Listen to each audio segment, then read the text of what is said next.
USA एक ऐसा देश जिसे मानवता के इतिहास में शायद सबसे पावरफुल कंट्री माना गया हो, और क्यों ना माना जाए, यूएसए निश्चित रूप से मानवता के इतिहास में सबसे पावरफुल कंट्री है। और कुछ ही दिनों पहले जब अपनी सामरिक शक्ति की दुदुम्भी पे इतराता हुआ अमेरिका और इजराइल, जब इन दोनों देशों ने मिलकर ईरान पे आक्रमण किया, तो उन्हें लगा कि बस 2-4 दिनों की बात है। 2-4 दिनों में वो ईरान पे कब्जा कर लेंगे और ईरान के सारे तेल रिजर्व पर कब्जा कर लेंगे, और फिर वो अपने अपने डॉलर्स बनाएंगे और उन्हें मजा आ जाएगा। क्योंकि आप मानो या न मानो, ये जो सारा का सारा खेल है वो निश्चित रूप से कहीं ना कहीं तेल का ही है, यानी सारा खेल तेल का है। और तेल के खेल को खेलने के लिए जब यूएसए और इजराइल ने मिलकर ईरान पर आक्रमण किया, और जब पहले ही बार में ईरान के टॉप लीडर्स को असैसिनेट कर दिया, तो उसे लगा कि जब बस 2-4 दिनों की बात है, ईरान आत्मसमर्पण कर देगा और उसके बाद वो लोग मजे से जो अपने चाहे हैं, जो अपनी इच्छाएं हैं उनकी, वो उसे पूरा कर सकेंगे।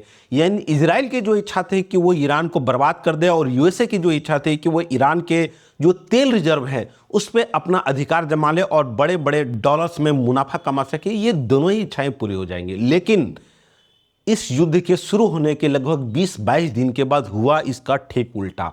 और दोस्तों ध्यान दीजिए कि ईरान के बिना रिक्वेस्ट किए हुए यूएसए ने ईरान के साथ अपने जो युद्ध चल रहा है उस युद्ध में युद्ध विराम की घोषणा कर दी, और ये कहा कि अगले 5 दिनों तक यूएसए ईरान पर आक्रमण नहीं करेगा। लेकिन 20-22 दिनों में ऐसा क्या हो गया?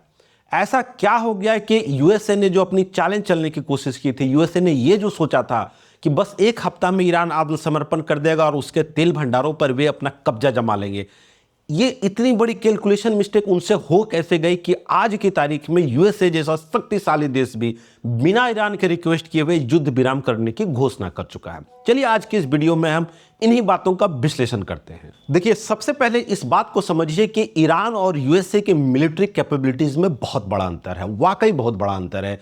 ईरान की जो मिलिट्री कैपेबिलिटीज है वो यूएसए के सामने कहीं पे भी नहीं टिकती है। ईरान एक ऐसा देश है जिसके पास कुछ मिलिट्री कैपेबिलिटीज है, लेकिन यूएसए के जैसे उसके पास न F-35 जैसे उन्नत जहाज हैं और न थार्ड जैसे मिसाइल रोधी सिस्टम्स।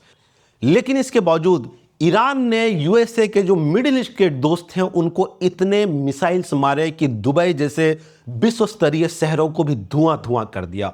और यूएसए की जो मिलिट्री कैपेबिलिटीज है वो शायद धरी की धरी रह गई। इतना ही नहीं, उसकी जो सबसे उन्नत किस्म की मिसाइल रोधी प्रणाली है जिसे हम थार्ड के नाम से जानते हैं, वो भी उन मिसाइलों को भेदने में नाकाम रही। जी हाँ, ज्यादातर मिसाइलों को उसने भेद दिया, लेकिन इसके बावजूद ईरान ने यूएसए के थार्ड जैसे विश्व स्तरीय मिसाइल रोधी सिस्टम को चकनाचूर करते हुए यूएसए के जो सैन्य अड्डे हैं मिडिल ईस्ट में, वहां पे अपनी मिसाइलों को मारकर यह दिखा दिया कि आपके पास चाहे कितनी भी उन्नत किस्म की मिसाइल रोधी प्रणाली हो, हमारी मिसाइलों की पहुंच उसके पार तक है।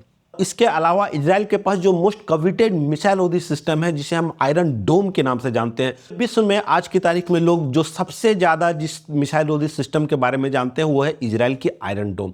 इजराइल के आयरन डोम के रक्षा कवच को पार करते हुए इजराइल के जो बड़े बड़े शहर हैं, तेल अवीव जैसे शहरों पे मिसाइल बरसाकर ईरान ने ये दिखा दिया कि उसकी जो मिसाइलों की कैपेबिलिटीज है वो उसके बाहर है।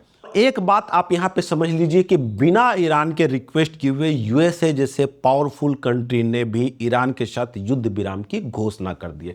तो ईरान के पास वो कौन सी ऐसी शक्ति आ गई कि इजराइल और यूएसए जैसे देश जिनके पास थार्ड मिसाइल सिस्टम्स है, जिनके पास आयरन डोम है, जिनके पास F-35 जैसे उन्नत किस्म के फाइटर जेट्स है, इसके बावजूद जिस कैलकुलेशन को वो लोग लेकर चले थे उस कैलकुलेशन को वो पूरा नहीं कर पाए। तो ईरान के पास वो कौन सी कैपेबिलिटी आएगी? चलिए हम आज इस वीडियो में उन बातों का भी विश्लेषण करते हैं। सबसे पहले समझे कि ईरान के पास वो ऐसी कौन सी कैपेसिटी आ गई जिसके कारण ईरान ने यूएसए को और इजराइल को परेशान कर दिया। सबसे पहले हम समझते हैं कि वो कैपेसिटी क्या थे। पहली जो कैपेसिटी है वो है हार्मुज।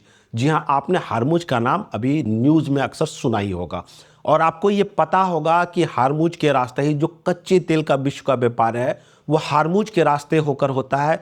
विश्व के टोटल जो कच्चे तेल का व्यापार उसका 60-70% जो है वो हार्मुज के रास्ते से ही होकर आता है। और ईरान ने हार्मुज की जो नस है उसे दबा कर रखी है, यानी हार्मुज पे वो अपना कब्जा करके रखा। इतना ही नहीं, हार्मुज का जो समुद्र है उसके नीचे उन्होंने बारूदी सुरंगें भी बिछा कर रखी है, और सारे देशों को ये चेतावनी दी है कि अगर उसकी इच्छा के विपरीत जहाज़ों को वहाँ से पास किया गया तो वो उन बारूदी सुरंगों में विस्फोट कर देगा और आपकी जहाज़ें वहीं के वहीं खत्म हो जाएगी। तो ये निश्चित रूप से प्रकृति का नवाजा हुआ एक बेहतरीन डिफेंस सिस्टम ईरान के पास आ गया है कि उसके पास हारमूज है, और अगर उसने हारमूज के नस दबा दिए तो पूरा विश्व संकट में पड़ जाएगा। और इसके बाद हुआ भी यही कि ईरान ने जैसे ही हारमूज की नस दबाई, ईरान ने जैसे ही ये घोषणा की वो हारमूज के रास्ते जहाज़ों की आवाजाही बंद कर रहा है जो, और इसके बाद हुआ भी यही कि कच्चे तेल की जो कीमतें हैं वो $100 के पार कर गई पर बैरल। यानी निश्चित रूप से उसके पास वो कैपेसिटी थी, वो शक्ति थी कि वो कच्चे तेल के व्यापार को विश्व के बाजारों के लिए नियंत्रित कर सकता था। जो दूसरी सबसे बड़ी चीज थी ईरान के पास, जिसने इस युद्ध में इजराइल और अमेरिका जैसे महाशक्तियों को घुटने पर आने के लिए विवश कर दिया, वो थी ईरान की मिसाइल सिस्टम। ईरान टेक्नोलॉजिकली एक एडवांस कंट्री नहीं है, उसके पास न तो विश्व स्तरीय कोई वायुसेना है, न नेवी है, और न ही उसके पास कुछ है। तो उसके पास क्या है? उसके पास है मिसाइलों का जखीरा।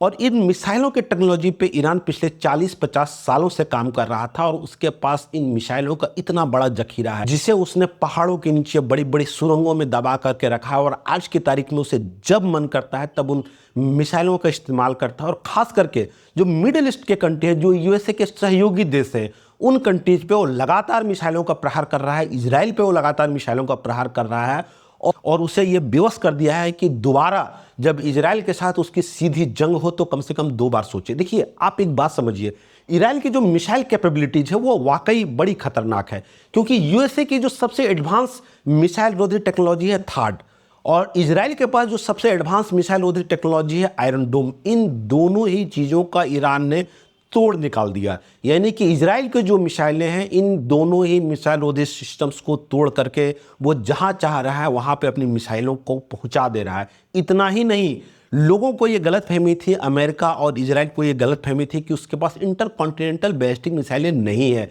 लेकिन हाल ही में कुछ ही दिनों पहले उसने यूएसए और यूके का एक सैन्य अड्डा है हिंद महासागर में, जिसे डियागो गार्सियो के नाम से जानते हैं। तो डियागो गार्सियो में भी मिसाइल बरसाकर उसने ये बात साबित कर दी कि भाई हमारी जो मिसाइलें हैं वो 4000 किलोमीटर के रेंज की भी है, और यूरोप का कोई भी देश जो है हमारी मिसाइलों के रेंज से सुरक्षित नहीं है। अब देखिए, आप ये तर्क दे सकते हैं कि डियागो गार्सियो में उसने मिसाइल फेंका तो जरूर, लेकिन कोई हानि वहां पे नहीं हुई। और ये बात बिल्कुल सही है कि डियागो गार्सियो में कोई मिसाइल फेंकने से कोई हानि नहीं हुई, लेकिन ये एक चेतावनी थी ईरान की तरफ से कि भाई समझ जाओ, हमारे पास जो कैपेबिलिटीज है हमें उसका परीक्षण करने पर विवश मत करो, अन्यथा तुम क्या, इजराइल क्या और यूरोप क्या, कोई भी कंट्री, यूरोप का कोई भी कंट्री जो है वो उसके मिसाइलों के रेंज से सुरक्षित नहीं है।